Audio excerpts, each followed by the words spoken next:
Selamat datang di Bapel Bahas Film bersama gue Bagaska, dan hari ini gue sendiri akhirnya mereview sebuah film keluaran MCU di tahun 2025 awal ini. Sebelum gue review, gue mau minta maaf karena terlalu telat nih jatuhnya reviewnya, kayak 3 minggu atau 2 minggu setelah filmnya rilis. Karena kalau misalnya teman-teman yang nonton Bapel lihat ke YouTube Berita Nasional TV, itu kan ada banyak tuh kan urutan-urutannya, dan itu kebanyakan film Indonesia semua, dan kami, gua sama Sasha dan yang lainnya juga diundang ke pressconnya. Jadi emang banyak tuh, 1, 2, 3, 4, 5, 6 kalau nggak salah tuh ya, film Indonesia semua. Tapi hari ini gue pengen review Captain America Brave New World, sebuah film yang mengawali 2025 ini dari MCU. Jadi sebelum gue review filmnya seperti apa, langsung aja kita bapil bersama, bahas film sama-sama.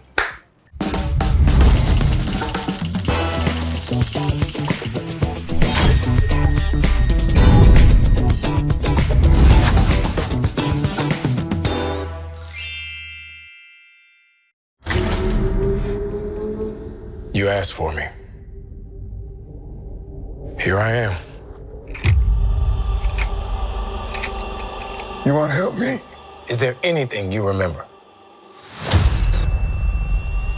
Ladies and gentlemen, the President of the United States, Thaddeus Ross. No fan of heroes, but even I can't deny the good that you've done. Work with me, Sam. The country needs Captain America. Tonight is the first step towards lasting peace across this brave new world. Your inner circle's been compromised. Either you can't see that or you don't want to. Who you think they talk about? Watch yourself. You're not Steve Rogers. You're right, I'm not. Who you think they talk about? Talk about us. Stand by for proof of death. You want me? Come and get me! Captain America Brave New World, sebuah film keempat dari franchise Captain America, dan film pertama milik MCU yang rilis pada tahun 2025. Film ini menceritakan kelanjutan kisah seorang Captain America yang baru, yaitu Sam Wilson, yang dulu dipilih secara langsung oleh seorang Steve Rogers di akhir film Avengers Endgame karena dirinya telah pensiun. Sam Wilson bersama rekan barunya, yaitu Falcon yang baru bernama Joaquin Torres, harus bekerja sama karena dirinya yang telah direkrut oleh sang mantan jenderal yang sekarang menjabat menjadi Presiden USA, Thaddeus Thunderbolt Ross.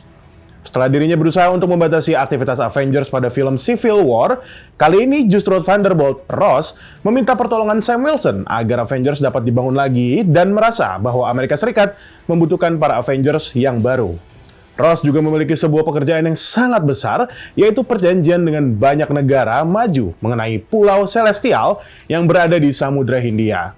Di sana ditemukanlah salah satu material dan sumber daya terkuat di dunia. Tidak berhenti sampai di situ, terdapat rahasia milik Thunderbolt Ross yang sama sekali belum diungkap secara umum. Hingga akhirnya, mau tidak mau, Sam Wilson, sang Captain America, juga harus ikut terseret ke masalah pribadi tersebut. Masalah tersebut juga memiliki garis merah mengapa akhirnya seorang Thaddeus Thunderbolt Ross dapat berubah menjadi seorang Red Hulk. Film ini disutradarai oleh Julius Onah dan dibintangi oleh Anthony Mackie, Harrison Ford, Giancarlo Esposito, Dani Ramirez, Shira Haas, Carl Lumbly, dan masih banyak lagi aktor unexpected lainnya. Ya, jadi tadi kurang lebih merupakan cuplikan trailer dan juga sinopsis yang gue bikin dan gue cari-cari juga. Tapi oke, mungkin sebelum gue masuk ke review gue tentang filmnya seperti apa, I set my bar low sih, jujur di film Captain America Brave New World ini. Gue sudah melihat dari cuplikan-cuplikannya seperti yang sudah ada di sosial media. Red Hulk-nya sudah ditunjukkan dari awal trailer, ya kan. Bahkan juga kalau di trailer juga ada si Joaquin Torres juga ada di situ sebagai New Falcon yang memang secara suit-nya tuh benar-benar masih ya udah army aja gitu loh. Kalau misalnya gue lihat sedangkan Falcon tuh kalau nggak salah pertama kali ada di Ultron. apa di Civil War ya, lupa gue. Tapi ya yang pasti kan dia sudah ada apa bentukannya gitu. Gue jujur belum pernah lihat Joaquin Torres tuh kalau di komik seperti apa bentukannya, apakah memang komik accurate kalau di Brave New World ini.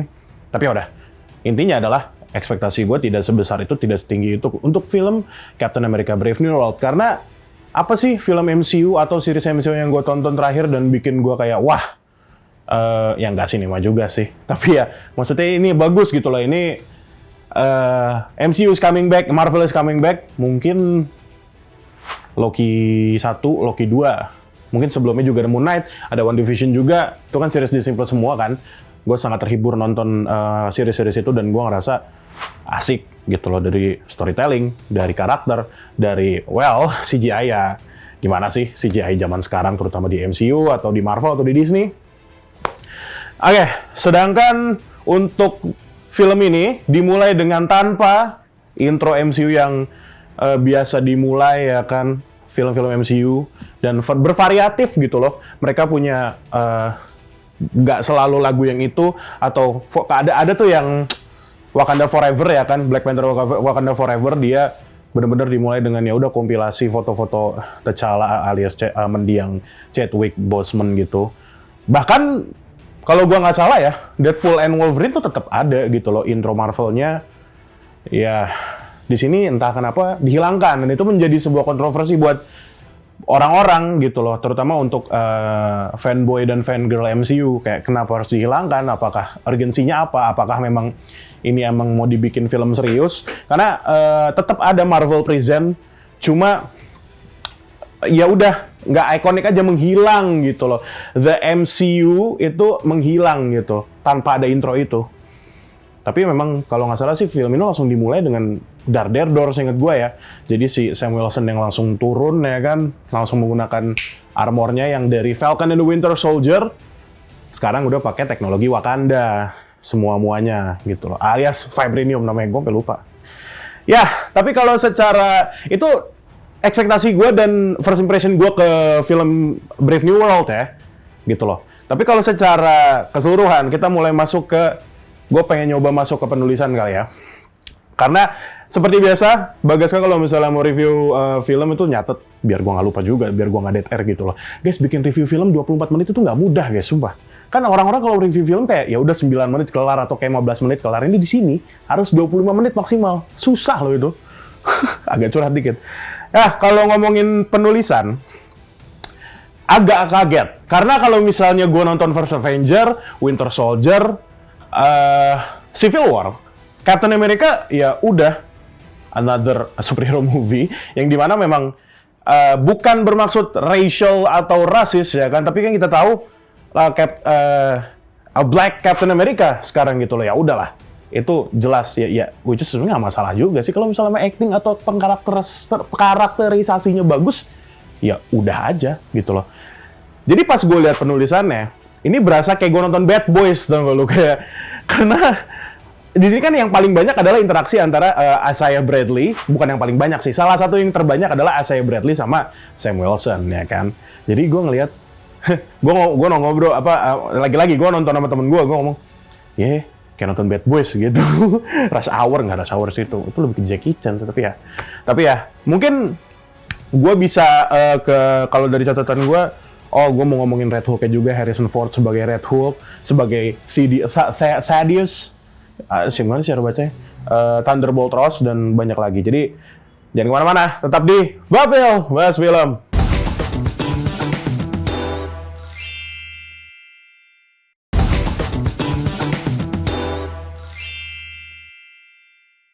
Kembali lagi di Bapil Bahas Film, masih di Brave New World ya. Tadi gue langsung aja kali ya, terlalu banyak yapping.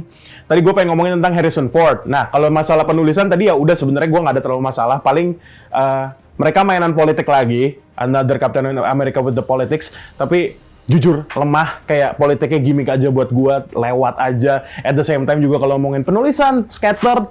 Ada penulisan tentang karakter si Harrison Ford sama anaknya, ada tentang si Isaiah Bradley sama Sam Wilson, ada tentang Sebastian Stan ada di sini baru. Ini spoiler review ya, gue lupa ngomongin spoiler review. Yaudah, tapi nggak apa.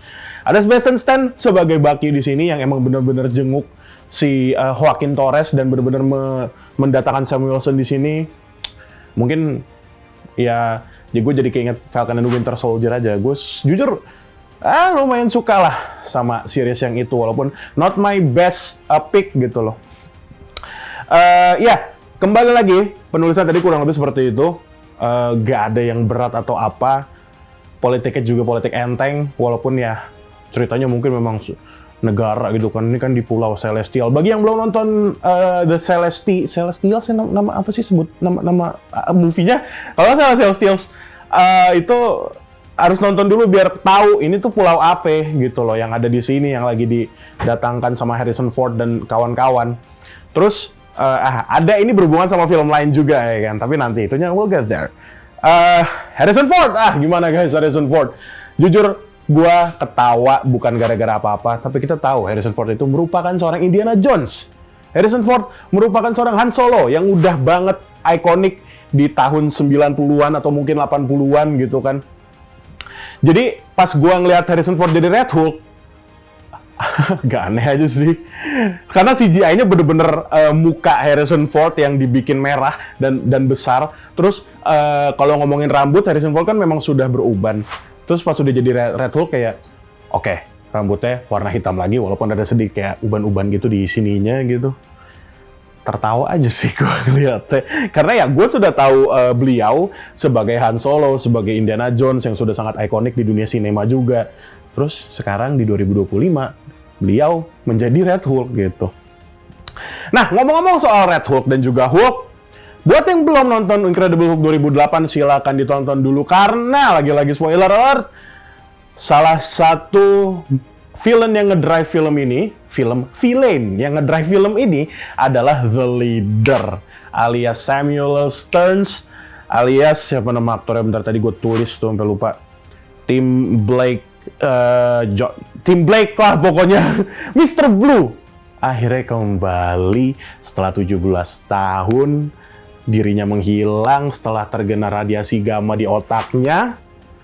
Kembali lagi di sini dan ternyata dia sudah bersekongkol ya sama si Thunderbolt Ross. Gue lebih biasa nyebut karakter Ross itu Thunderbolt, bukan Thaddeus Ross gitu. Karena gue udah tahu dia dari 2003 namanya Thunderbolt gitu. Bukan, iya Ross sih. Emang bapaknya Betty, ya gue tahu. Oh iya, terus juga tadi ngomongin apa sih terakhir? Oh iya, ngomongin Mr. Blue. Jadi dia memang di sini yang salah satu yang ngedrive filmnya lah. Walaupun itu merupakan salah satu kekurangannya juga sih. Kenapa kekurangan? Mungkin di segmen selanjutnya bakal gue bahas kali ya. Tapi sekarang gue pengen ngomongin tentang, sebelum kekurangan ya, gue pengen ngomongin tentang action. Paling dari film ini memang salah satu yang gue suka adalah actionnya. Actionnya, ini mungkin gue masih mencoba untuk membiasakan ya. Karena yang kita lihat kan biasanya Captain America itu kan, he's a super soldier, yang punya super soldier serum. Terus, di sini kita lihat bahwa Samuel ini merupakan Captain America yang tanpa super soldier, tapi dia pakai kostum Falcon dan juga, kostum Falcon sih, pokoknya Captain America yang bersayap gitu. Bedanya dia ada bintangnya aja dan warna biru merah gitu kan. Dan pakai vibranium gitu loh, pakai teknologi Wakanda lah. Gue masih belum biasa aja sih ngeliat Captain America bisa terbang. Karena yang gue lihat ya udah gitu dari Captain America 1, 2, 3 dan Avengers lainnya yang gue lihat ya udah Captain America itu foot on the ground gitu. Gue nggak pernah lihat Captain America terbang. Well, mungkin di Falcon and the Winter Soldier sudah terlaksana. Tapi itu pun gue masih kayak, wah keren nih gitu loh. Terus kalau mungkin gue langsung nyambung juga kali ya tentang kostum. Sayang, karena kostum yang di Falcon and the Winter Soldier tuh gue suka banget sebenarnya Falconnya, alias Captain Amerikanya di situ. Karena Captain Amerikanya di situ, kostum Falconnya itu yang ada warna putih ya kan di sininya. Itu jujur buat gue pas pertama kali lihat di tahun segitu yang pas gue nonton Falcon and the Winter Soldier, Power Ranger banget gitu. Udah gitu pakai kacamata warna merah. Sayangnya pas di film ini, jadi ceritanya adalah si Giancarlo Esposito di sini sebagai Sidewinder yang sebenarnya cukup numpang lewat. Tapi gue juga sih lagi-lagi ini ada dua aktor ikonik yang legendary juga gitu.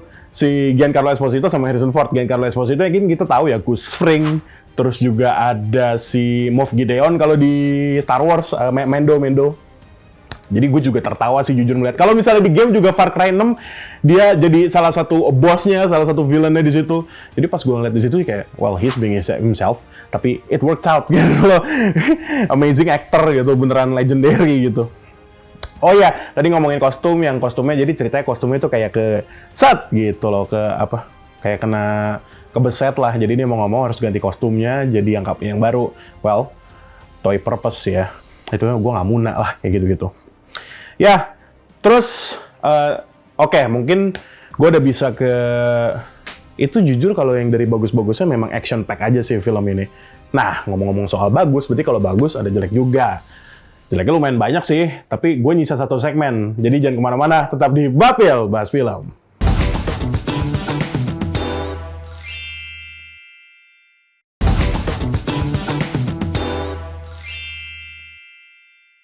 Balik lagi di Bapil Bahas Film. Masih di Brave New World. Nah, tadi gue pengen ngomongin yang jelek-jelek. Lumayan banyak sebenarnya CGI hancur. Sebenarnya itu udah terlihat dari trailer ya. Gue sih pas pertama kali lihat trailer juga sebenarnya nggak ada ekspektasi gede gara-gara CGI seperti itu. They said bahwa CGI lebih mudah digelap gitu kan. Mungkin teman-teman bisa lihat nih perbandingan antara Incredible Hulk sama yang sekarang nih yang di Red Hulk. Incredible Hulk itu 2008, Red Hulk itu 2025. 17 tahun perbedaan, tapi kayak kok yang di Incredible Hulk lebih terlihat asik gitu. Well, mungkin kalau misalnya memang kita lihat ya Hulk versus Abomination yang di 2008 itu memang terjadi di malam hari. Yang di Brave New World, Red Hulk-nya lawan Captain America bukan Falcon. Captain America itu siang hari ke sore ya kan. Tapi tetap sih buat gue jengki banget CGI-nya, gue nggak suka. Mungkin kebantu sama gue yang bias gitu. Gue kan emang dari dulu fanboy Hulk yang hijau ya, bukan yang Red Hulk gitu. Yang Red Hulk ya gue suka-suka aja. Cuma dengan adanya Red Hulk di sinema lagi di layar lebar, gue jadi bisa ngelihat Hulk yang memang beneran hulking it out gitu loh, bukan yang di She-Hulk, yang di Endgame gitu. Gue nggak suka jujur aja gue nggak suka sama Hulk yang seperti itu. That is not Hulk gitu ya, itu Profesor Hulk gitu kalau misalnya memang kata-kata orang-orang di komik ya. Ya, terus ngomongin apa lagi sih tadi? Oh, CGI. Emang bener-bener sih dari yang paling buruk itu CGI-nya Red Hulk. Terus kalau misalnya ngomongin green screen juga ya kan, ada satu momen di mana si Sam Wilson itu kayak pengen menenangkan Hulk ya, alias si Thunderbolt Ross. Dia ngomongin tentang Betty. Akhirnya ya dia pakai ceramah no jutsu ya. Kalau kayak di Falcon and Winter Soldier kan gitu juga ya. Final fight-nya si Sam Wilson ngomong ke orang-orang gitu loh. Pidato no jutsu kalau kata orang-orang. Akhirnya dia ngomongin ya kan. Terus entah kenapa background-nya si Sam Wilson tuh di belakang kayak jelas banget gitu loh. Itu apa sebutannya kalau di Premiere Pro? Key ya. Key-nya jelek, sumpah. Terus itu sih yang paling hancur dari semua film ini. Yang paling lemah ya kan. CGI-nya gue nggak masuk di gue, sumpah. Dibilang kecewa juga nggak, karena akhirnya ada karakter Hulk yang emang balik secara proper ya kan. Karena kalau misalnya teman-teman nonton si Hulk, kan akhirnya di akhiran episode-nya ada si Scar tuh kan, anaknya si Hulk kan. Gue kayak itu bukan masalah CGI. Salah satunya adalah CGI masalahnya, cuma desainnya juga jelek.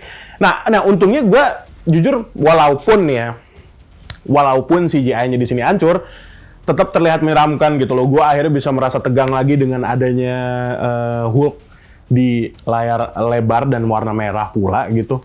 Walaupun memang pas lagi sequence berubahnya agak-agak hancur gitu loh.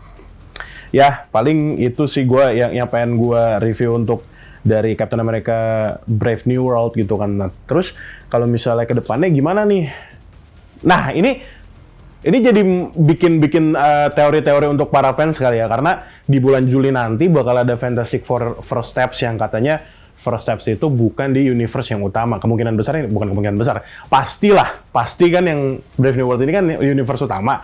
Soalnya ada hubungannya sama after credit yang bener-bener after credit di film ini cuma satu, yaitu menunjukkan si The Leader ini alias si Samuel Stearns yang ke penjara Harrison Ford, Thunderbolt ya kan. Thunderbolt akhirnya mau nggak mau di penjara ya kan. Akhirnya ketemu si Thunderbolt ya kalau nggak salah. Iya, kalau nggak salah pokoknya di penjara ya. akhirnya ngomong ya kan kayak dunia tuh nggak cuma satu gitu loh, ada lu kira lu sendiri ya, sebenarnya basically dia ngasih tahu bakal banyak film ke depannya gitu loh. Jadi emang jujur emang penulisan si The Leader di sini sayangnya emang kurang sih, kayak salah satu karakter yang ditulis dengan penulisan yang lemah dibanding karakter lain gitu loh. Kayak kalau misalnya kita lihat kan karakter Isaiah Bradley di sini menurut gue sih yang paling ironik, kayak yang paling menyedihkan karena dia mau nggak mau harus masuk penjara lagi setelah masuk 2 kali penjara gitu kan. Akhirnya ini pun yang di film ini dia masuk penjaranya adalah bukan gara-gara dia, tapi ya gara-gara brainwash dari si Mr. Blue. Jadi ceritanya adalah Mr. Blue di sini dia tuh dia kayak punya ruangan sendiri gitu, dia melakukan riset-riset gitu ke beberapa orang yang untuk di brainwash ya kan, untuk iya nih, kalau misalnya ngomongin leader untuk mau brainwash ya, maksud gue brainwash sih, membuat kekacauan lah gitu loh. Dia ngerasa kayak dunia gue udah hilang ya, klise-klise villain-villain yang villain-villain yang sebenarnya nggak mau jadi kayak gitu, tapi sekarang dunia dia udah berubah gitu-gitulah. Ya, sebenarnya The Leader ini entah kenapa mengingatkan gue ke Loki Avengers 1, yang dimana Avengers 1 si Loki ini kan emang berusaha banget untuk membangunkan si Hulk ini kan. Nah itu ada tuh adegannya yang pas lagi di kapal, adegan kapal itu